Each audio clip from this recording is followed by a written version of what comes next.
Alors, Wilfried, je le disais, c'est vrai que l'actualité est un peu trustée, c'est vrai, par toutes les considérations autour de l'Europe, notamment. On a eu un discours sur l'état de l'Union d'Ursula von der Leyen hier qui a laissé un petit peu tout le monde sur sa faim, on va dire.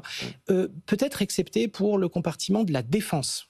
Là, on a l'impression qu'on amorce le deuxième souffle, après un début d'année tonitruant. Il n'y a pas eu trop de chiffres, trop d'engagement, mais au moins on sent Non, voilà.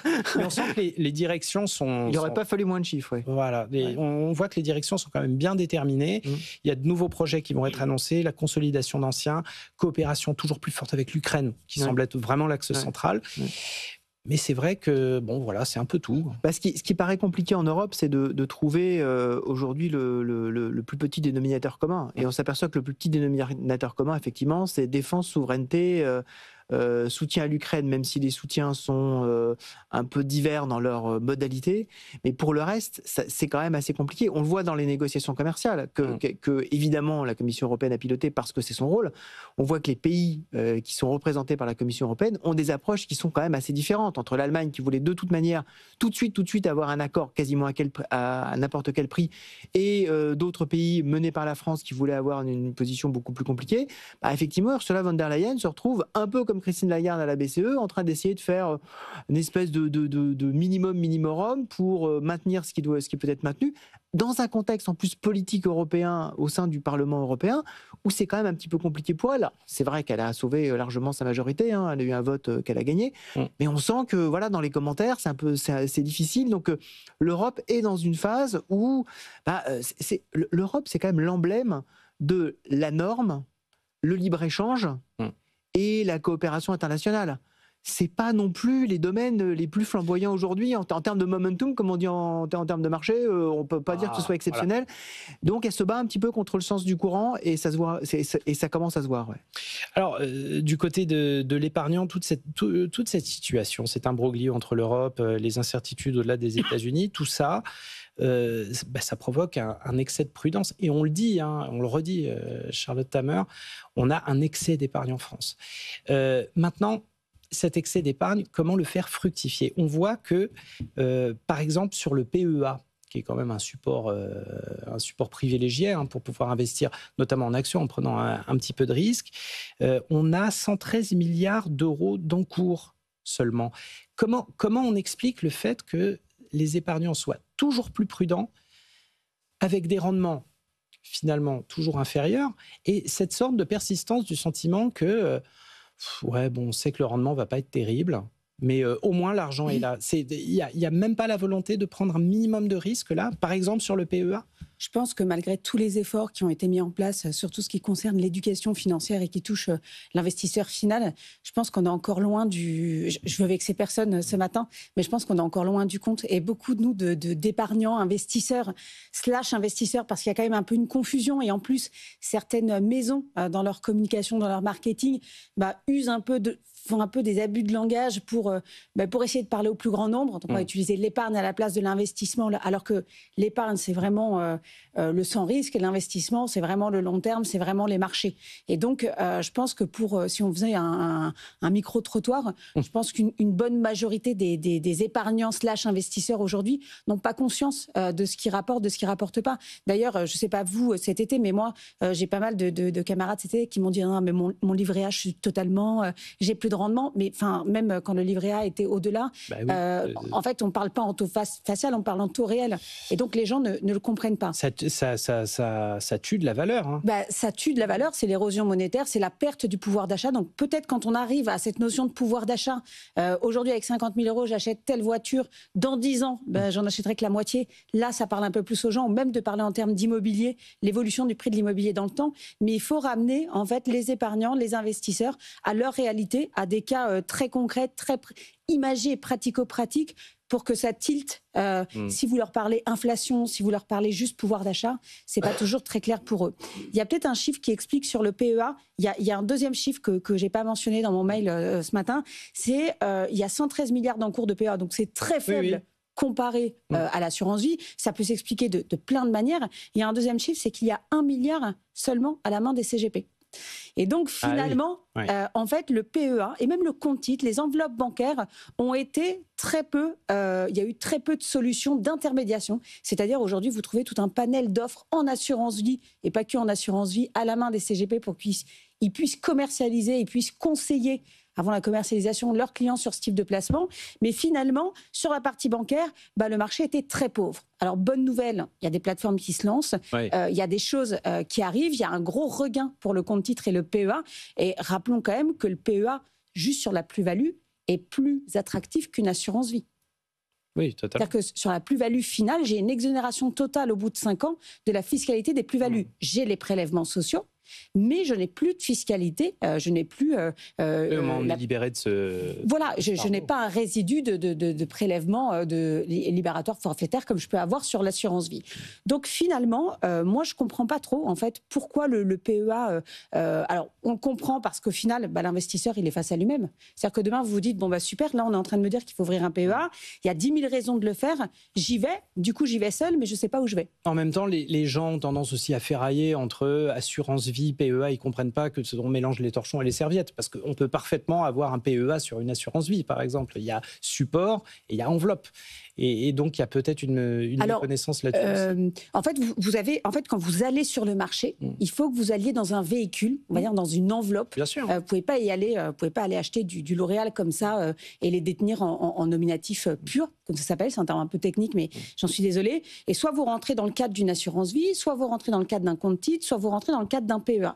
Vous choisissez une enveloppe à travers laquelle vous allez pouvoir accéder au marché sous toutes ses formes. Et le PEA, qui a mis un peu de temps à se déployer, à se patrimonialiser, en fait, il ressemble de plus en plus à l'assurance vie. Et aujourd'hui, sur un PEA, je peux acheter du titre vif. C'est ce que faisaient les générations précédentes, mais je peux aussi acheter des ETF et accéder par ce biais au marché des pays émergents, mais aussi au marché américain. Je peux accéder au fonds commun de placement à travers un PEA. Je peux même aller sur du non-coté à travers un PEA. Donc, j'ai tout un panel possible qui va permettre une étendue de l'allocation, qui va réduire la volatilité et qui va en fait offrir le même but que tout investissement, c'est-à-dire de barrer l'érosion monétaire et de faire fructifier son capital. C'est pas la roulette russe, hein. C'est l'idée de faire travailler son capital dans le temps et de préserver son pouvoir d'achat. Mais au milieu de tout ça, il y a évidemment toutes les considérations de politique monétaire, d'évolution, de dynamique de taux.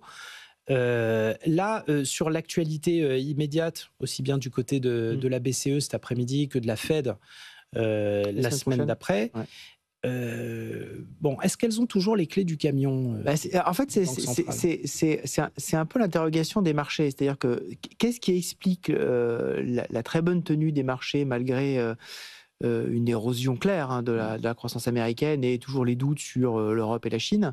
C'est le fait que le scénario d'aujourd'hui, c'est un scénario avec une croissance certes faible, mais qui continue à résister, avec une baisse des taux d'intérêt, en tout cas une baisse globale, un allègement des conditions monétaires.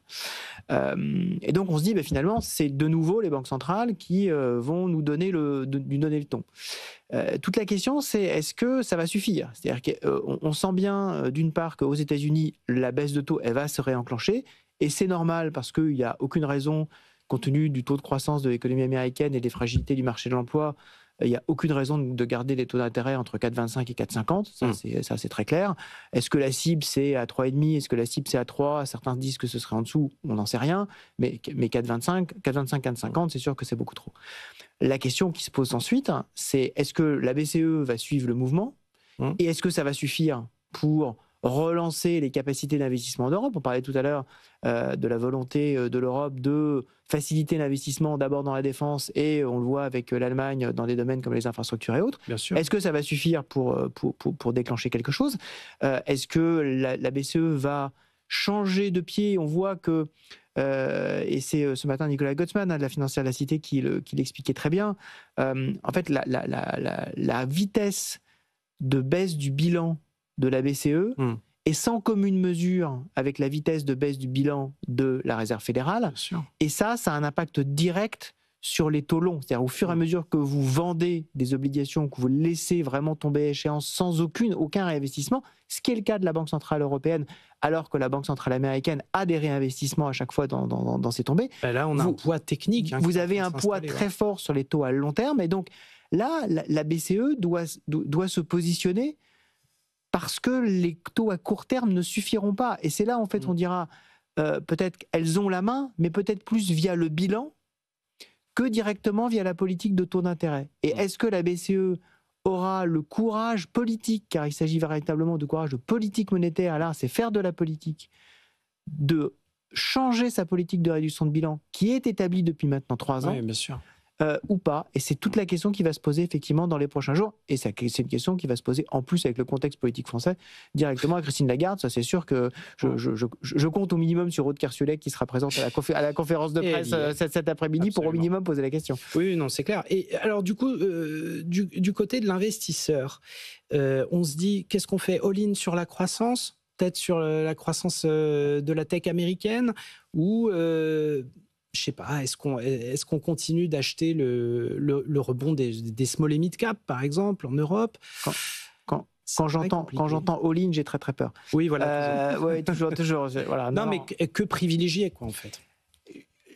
Ce qu'on voit, c'est qu'il faut conserver dans son portefeuille des moteurs de performance. C'est-à-dire que là, le risque, et Charlotte l'expliquait tout à fait clairement tout à l'heure, c'est que le désir de prudence et de protection prennent tellement le pas qu'en fait, on n'ait plus de moteur de croissance dans le portefeuille et qu'on se retrouve en fait à avoir des performances tellement faibles que défalquer de l'inflation, ça détruise de la valeur. Et donc pour ça, il faut effectivement avoir une diversification, ça c'est très clair, et conserver des moteurs de performance. Les moteurs de performance, aujourd'hui, moi j'en vois 3, clairement. Il y a effectivement la technologie, en particulier la technologie américaine. Si on n'est pas investi dedans, la performance, elle n'est pas là. Voilà, donc. Et ça tourne au sein des valeurs technologiques. Vous avez mentionné évidemment Oracle, avec cette performance extraordinaire pour une valeur de cette capitalisation hier. Oui, voilà, même si c'est cher... ça marche et voilà. On ne peut pas se priver de quelque chose qui marche. Exactement. Ensuite, voir qu'effectivement, on a dans le secteur de la cote européenne toute la partie mid-cap qui est en train de repartir. Oui. Et là, effectivement, on a des capacités de progression des bénéfices qui devraient permettre effectivement d'alimenter cette croissance. Et on voit que des investisseurs institutionnels commencent à s'intéresser à cette classe d'actifs. Ça, c'est une très bonne chose. Et puis, en troisième élément, avoir effectivement une poche de taux d'intérêt qui est intéressant. Moi, je pense qu'on va vers plutôt une baisse des taux d'intérêt. Moi, j'aime bien les obligations convertibles. C'est une classe d'actifs qui a énormément souffert les 2 dernières années et qui, cette année, a recommencé à avoir des performances objectivement remarquables, que ce soit les convertibles internationales ou les convertibles européennes. Donc, on est dans ce renouveau-là avec cette espèce de mix, un peu le meilleur des deux mondes entre on a eu la croissance de ces dernières années et puis l'attrait des taux ces derniers mois. Voilà, exactement. On est payé pour attendre avec le coupon des convertibles et en plus, on a l'attrait du marché action derrière. C'est une classe d'actifs qui a été longtemps délaissée, qui l'est toujours, qui est un petit peu compliqué à expliquer, mais qui mérite, je pense, l'attention. Charlotte, un dernier mot, un aspect technique dont on a parlé cette semaine, mais qui est très très intéressant et qui peut changer un petit peu le paradigme dans la gestion du patrimoine, on va dire, familial. Une réforme fiscale qui va permettre de supprimer une inégalité quand même, c'est l'individualisation du taux d'imposition sur le revenu. Oui. J'allais dire, mais enfin, c'était totalement... ça tombait sous le sens, cette mesure. Oui, alors c'était possible. En fait, la réforme, elle est passée début septembre. Oui. Donc, en fait, par défaut, aujourd'hui, les taux d'imposition sur le revenu pour les couples mariés et pacsés sont individualisés. Donc, au prorata de ce que chaque individu dans le couple gagne. Et pourquoi c'est une bonne nouvelle? Parce que précédemment, le taux était commun. Et qu'est-ce qu'on constate? On constate qu'il y a toujours une inégalité de salaire, alors que ce soit dans le privé, que ce soit à travail égal, temps égal, etc. On a quand même une différenciation de salaire qui est aussi entre une dizaine et une vingtaine de % entre l'homme et la femme. Le combat est en cours, il est loin d'être terminé. Et donc les femmes se retrouvaient de facto déjà à moins gagner, mais être pénalisées en fait par un revenu plus conséquent de leur époux, et donc à se retrouver à financer une partie de leur fiscalité.